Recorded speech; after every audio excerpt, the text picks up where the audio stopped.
Welcome बच्चों, are के online Hindi classes फिर से स्वागत है आपका। आज हम एक नया टॉपिक स्टार्ट करने जा रहे हैं जिसका नाम है काल। जैसे आपके इंग्लिश में होते हैं टेंस, ठीक उसी प्रकार से आपके हिंदी में भी एक व्याकरण में टॉपिक ऐड किया गया है जिसका नाम है काल। इसमें से एक 2 नंबर का प्रश्न आता है, आज हम उसी की चर्चा करेंगे। ये काल का मतलब होता है समय। अब काल को कितने प्रकार में हिंदी में बांटा गया है, क्या परिभाषा है, किस तरीके के इसमें से प्रश्न आते हैं, उसकी हम बात करते हैं। सबसे पहले बात करते हैं काल। काल का अर्थ होता है समय।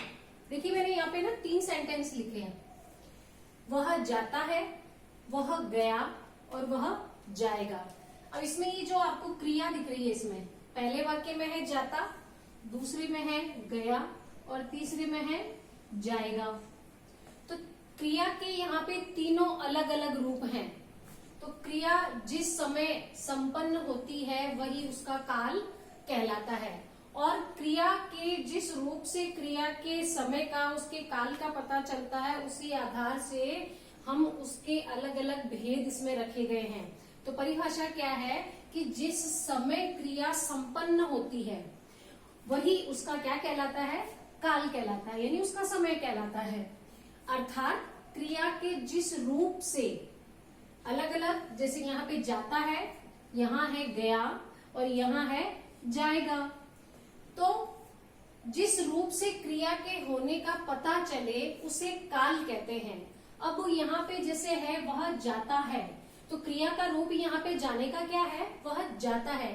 तो यहाँ पता लग रहा है कि ये वर्तमान काल की क्रिया है। फिर यहाँ पे वही जाता का जो रूप है वो बदल गया है, क्रिया का वो किसमें बदल गया है, गया। तो यहाँ पे गया से क्या पता चल रहा है कि यह क्रिया हो चुकी है बीते समय में। तो उसी तरीके से इसका जो नाम होगा वो क्या होगा, ये भूतकालिक क्रिया होगी। ठीक उसी प्रकार से वह जाएगा, यानी आने वाले समय में क्रिया के होने की बात हो रही है। तो यहाँ पे जो क्रिया है उसका जो काल है वो कौन सा है, भविष्यकालिक क्रिया। हमने क्रिया के जब भेद किए थे उसमें उनके अलग अलग काल के हिसाब से हमने क्रिया के नाम रखे थे। बिल्कुल वही चीज यहाँ पे है, लेकिन थोड़ा सा आगे बढ़ते हुए अब इन तीनों काल को, कौन कौन से काल, वर्तमान काल, भूतकाल और भविष्य काल, इन तीनों को हम अलग अलग और तरह के भेद इसमें बताएंगे। जैसे आपके इंग्लिश में टेंस होते हैं, उसके अलग अलग प्रकार होते हैं, ठीक उसी प्रकार से हिंदी में भी ये जो तीनों काल हैं आपके, उनके भी अलग अलग प्रकार हैं। उसी हिसाब से सबसे पहला जो आज हम लेंगे वो है भूतकाल। भूतकाल का मतलब क्या होता है, जो क्रिया बीते हुए समय में हो चुकी है वही भूतकालिक क्रिया होती है। लेकिन भूतकाल की भी यहाँ पे आपके व्याकरण में 6 प्रकार बांटे गए हैं। सबसे पहला है सामान्य भूतकाल, आसन्न भूतकाल, पूर्ण भूतकाल, अपूर्ण भूतकाल, फिर है संदिग्ध भूतकाल और छठा है आपका हेतुमत भूतकाल। सबसे पहला हम प्रकार ले लेते हैं सामान्य भूतकाल।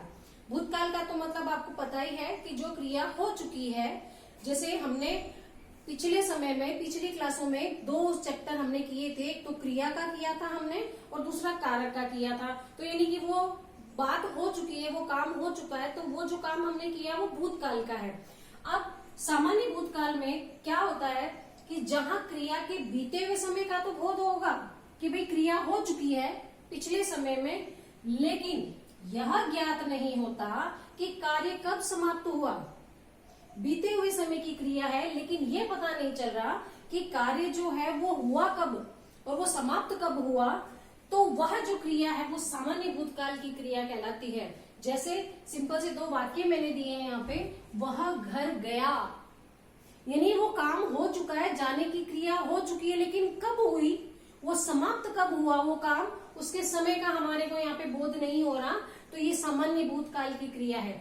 दूसरा वाक्य देखिए यहाँ पे, मोहन विद्यालय से घर आया, यानी कि विद्यालय से घर आने का जो उसका काम है, जो क्रिया है वो संपन्न हो चुकी है बीते हुए समय में, लेकिन कब समाप्त हुई इसका हमें पता नहीं। तो ठीक इसी प्रकार से ये जो प्रकार है वो क्या कहलाता है, सामान्य भूतकाल कहलाता है। अब इसकी पहचान हम कैसे पता लगाएंगे कि जहां जो क्रिया है, क्रिया के अंत में जो साउंड है वो देखिए कैसे आएगा, आ, ए, ये, ई, बड़ी ई। गया, आ का साउंड आ रहा है। वह विद्यालय से घर आया, वो आ का साउंड आ रहा है। तो जो क्रिया बीते हुए समय में हो चुकी है और उसके समाप्त होने का समय हमें पता नहीं है, वो किस में जाएगा? सामान्य भूतकाल में। दूसरा जो प्रकार है भूतकाल का, अब थोड़ा ध्यान से समझेंगे, आसन्न भूतकाल। देखिए, आसन्न का मतलब होता है नजदीक, यानी कि पास में। तो अब भूतकाल की भी है, तो भूतकाल में यानी क्रिया तो भूतकाल में हुई है बीते हुए समय में, लेकिन आसन्न का मतलब यहाँ पे क्या है? नजदीक। तो इसकी परिभाषा क्या बनती है कि क्रिया के जिस रूप से यह पता चले कि जो कार्य भूतकाल में प्रारंभ हुआ था, यानी बीते हुए समय में प्रारंभ हुआ था, परंतु वह वर्तमान में अभी अभी संपन्न हुआ है। क्या मतलब हुआ इसका? कि कार्य तो भूतकाल में बीते हुए समय में प्रारंभ हुआ, लेकिन वो समय जब वो समाप्त हुआ है वो कौन सा है? वर्तमान काल का है। तो वो जो क्रिया है वो आसन्न भूतकाल कहलाती है। भूतकाल का मतलब क्या हो गया? बीता हुआ समय। आसन्न का मतलब यहाँ पे क्या तात्पर्य है? अभी अभी संपन्न हुआ है। तो ऐसी जो क्रिया है वो आसन्न भूतकाल कहलाती है। अब इसके देखिए उदाहरण देखिए, वह विद्यालय से घर आया। अब आया से क्या पता लग रहा है कि है तो भूतकाल की, भूतकाल में ही बीते हुए समय में ये कार्य प्रारंभ हुआ था, लेकिन आया है, अभी अभी आया है, यानी कि बीते हुए समय में कार्य प्रारंभ हुआ लेकिन संपन्न अभी अभी हुआ है वर्तमान काल में। तो इस तरह की जो क्रिया है वो आसन्न भूतकाल कहलाती है। फिर से समझाती हूँ आपको। आप एक बार इस है को हटा दीजिए। वह विद्यालय से घर आया, किसमें गया? सामान्य भूतकाल में गया, लेकिन इसके बाद में जो ये है ये क्या बता रहा है कि आया, तो यानी आया जो है वो तो है भूतकाल का, लेकिन है ये बता रहा है कि यह अभी अभी कार्य संपन्न हुआ है लेकिन था भूतकाल का। तो ऐसी जो क्रिया होती है वो आसन्न भूतकाल कहलाती है। दूसरा वाक्य देखिए, वह खाना खा चुका। चुका यानी कि बीता हुआ समय, लेकिन है उससे क्या पता लग रहा है? अभी अभी संपन्न हुआ है, भूतकाल की क्रिया लेकिन अभी संपन्न हुई है, तो वो आसन्न भूतकाल। मैंने पत्र लिखा, भूतकाल, है अभी अभी, तो आसन्न भूतकाल। वृक्ष गिर गया, गया आ का साउंड, भूतकाल, लेकिन है अभी अभी हुआ है, तो आसन्न भूतकाल के ये उदाहरण हैं।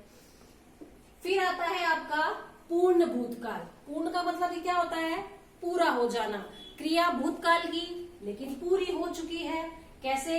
क्रिया के जिस रूप से यह पता चले कि क्रिया को समाप्त हुए बहुत समय बीत चुका है। भूतकाल की क्रिया लेकिन बहुत लंबा समय बीत गया उसको संपन्न हुए, तो ऐसी जो क्रिया होती है वो पूर्ण भूतकाल कहलाती है। देखिए, व्यास जी ने महाभारत रचा था थे, थी, ये जो है था, थे, थी, ये पता लगाता है कि ये भूतकाल की क्रियाएं बहुत लंबे समय पहले ही संपन्न हो चुकी हैं। फिर से बताती हूँ, था, थे, थी, ये जो है आपके शब्द पीछे देखिए, इससे ये पता लगता है कि भूतकाल की क्रिया है लेकिन बहुत लंबे समय पहले संपन्न हुआ था काम। तो ये जो क्रिया होती है पूर्ण भूतकाल कहलाती है। मैंने पत्र लिखा था, यानी बहुत पहले ये काम कर लिया था मैंने, बहुत लंबा समय इसको बीत चुका है, तो ये पूर्ण भूतकाल की क्रिया कहलाती है। अगला जो चौथा प्रकार है वो है अपूर्ण भूतकाल। यहाँ पूर्ण भूतकाल था, बहुत लंबा समय बीत चुका, भूतकाल में ये संपन्न हुए। अपूर्ण भूतकाल में क्या होगा? क्रिया के जिस रूप से यह बोध का मतलब ये ज्ञान हो, यह पता चले क्या कि कार्य भूतकाल में प्रारंभ हुआ था परंतु समाप्त नहीं हुआ। आसन्न में क्या था? भूतकाल की क्रिया अभी अभी जस्ट संपन्न हुई है, आसन्न भूतकाल। पूर्ण भूतकाल में क्या था कि क्रिया को संपन्न हुए बहुत लंबा समय बीत चुका है, इसलिए पूर्ण भूतकाल। और अपूर्ण भूतकाल में क्या है कि भूतकाल में जो काम प्रारंभ हुआ था वो समाप्त नहीं हुआ है, लेकिन ये पता कैसे चलेगा कि समाप्त नहीं हुआ है? इसकी क्या पहचान है? ये देखिए, रहा था, रहे थे, रही थी। यहाँ पे क्या है? था, थे, थी, लेकिन यहाँ पे रहा से क्या बता रहा है? कंटिन्यू।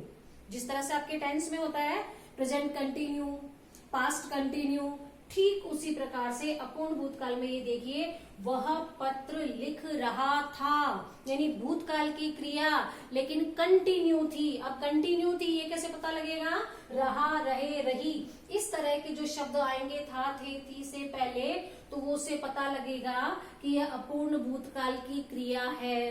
तो आज हमने भूतकाल, जो पहला काल जो शुरू किया था, उसके 4 प्रकार किए हैं। सामान्य भूतकाल, आसन्न भूतकाल, पूर्ण भूतकाल और अपूर्ण भूतकाल।